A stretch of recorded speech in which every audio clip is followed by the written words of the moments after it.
Nous allons voir dans cette vidéo le dessin pièce par pièce, en tout cas simplement les bases pour exporter vos fiches de taille. Si vous voulez avoir plus de possibilités avec les fiches de taille, plus de réglages en vidéo de formation, vous allez dans Aide, vous allez trouver ici vidéo, vidéo de formation par thème, un double clic. Voilà, il va vous ouvrir le fameux PDF où vous retrouvez toutes sortes de vidéos. Et ici, vous avez formation DPP. Donc là, une série de vidéos, de 18 vidéos qui vous permettra de régler les fiches de taille. Voilà. Donc là, moi, ce que je vais vous montrer par contre, c'est la base. Donc, pour la base, simplement, j'active les pièces que je veux exporter en fiche de taille.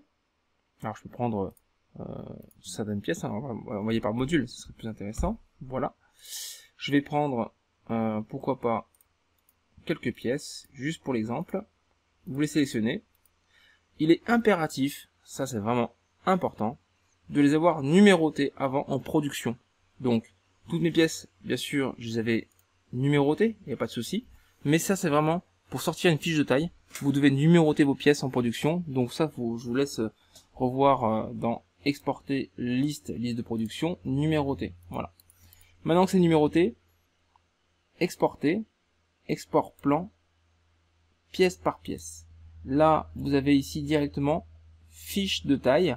Je vais lancer tout de suite un export. Voilà, numéro pose-papier numéro 1, je fais entrer au clavier. Voilà, et là il va me calculer donc mes fiches de taille. Il y en a 7 pièces différentes. Donc ça va normalement relativement assez vite. Hein. Voilà, c'est fait. Je vais donc dans mon 2D. Je vais vous montrer le résultat affiché à l'écran ici. 3 entrées. Et je positionne toutes mes fiches de taille. Voilà le résultat obtenu. Donc là, ça en a 3 par défaut. Si vous souhaitez que certaines pièces, comme celle-ci, par exemple, les poteaux, il y a trop de cotes, vous voulez coter vous-même. C'est possible. Ce qu'il faut regarder maintenant, je vais juste vous montrer cette base-là, c'est ce qu'on appelle le type de façonnage et les réglages de ce type de façonnage. Je vous montre. Le poteau ici, voilà, que je veux sortir en fiche de taille, mais sans cotation, parce que c'est moi qui veux le coter, ce sera beaucoup plus, ce sera mieux fait, je dirais. Ici, vous allez dans modifier, et vous avez ici type de façonnage, et il faut déjà voir sur quel type de façonnage c'est. Donc là, c'est sur le type de façonnage poteau. Ok, vous pouvez très bien vous configurer un type de façonnage, c'est comme ça que moi je fais. Par exemple, utilisateur 1, et celui-ci, je vais le configurer pour que toutes les pièces que je veux coter moi-même, qui sont mal cotées, je le mets dans un type de façonnage, un réglage utilisateur 1. Voilà, donc j'active dans modifier type de façonnage utilisateur 1, exporter, export plan, pièce par pièce, je vais dans la fiche de taille, dans la configuration, et vous avez ici la configuration des fiches de taille. Donc là, comme je vous ai dit, je ne rentrerai pas dans le détail complet de toute la configuration, parce qu'il y a beaucoup de choses. Vous regarderez les vidéos dédiées à ça précisément, mais là, pour l'exemple que je vous montrais, que je voudrais avoir une fiche de taille sans cote, je vais dans le réglage utilisateur 1 du type de façonnage. Vous retrouvez, vous voyez, la liste des types de façonnage qui sont ici, utilisateur 1. Dans la partie ici, vue, vous pouvez demander que certaines vues ne soient pas cotées. Vous voyez, j'ai la vue de face, la vue de dessus et la section. Là, c'est marqué cotation. Je vais décocher cotation exprès. Je vais laisser la cotation de la section pour que vous puissiez voir la différence. Appliquer, OK. Je refais ma fiche de taille. Il me la ressort. Voilà. Donc, vous voyez ce même poteau là. 3 entrées. Et là, vous pouvez positionner votre fiche de taille. Donc, sans cotation sur les deux vues que j'ai demandé. Et par contre, vous voyez, on a encore la cotation ici sur la section. Donc voilà, maintenant, vous pouvez très bien après derrière, lancer votre cotation vous-même en faisant, par exemple, H, une cote horizontale. Voilà. Tac, tac. Non, clic milieu, c'est pas ce point-là que je veux, c'est celui-ci. Et celui-là. Clic droit.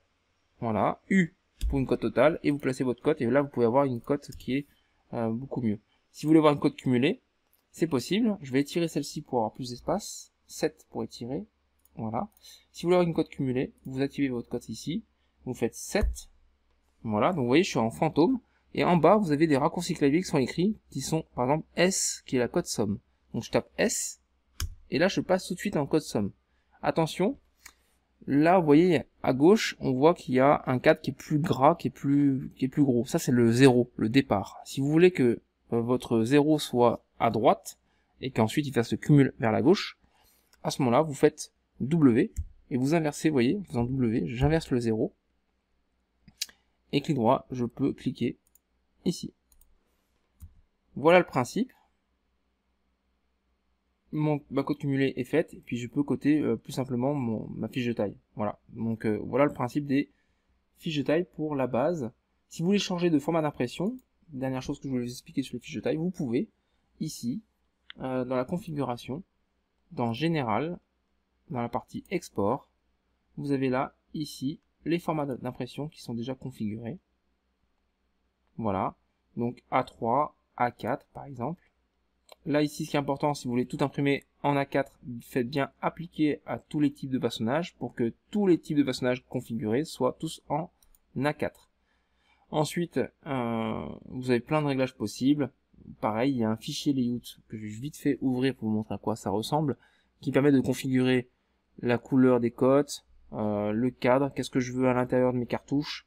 Voilà, tout est configurable là-dedans. Mais pareil, vous avez les vidéos de formation ici qui vous explique un petit peu toute cette configuration.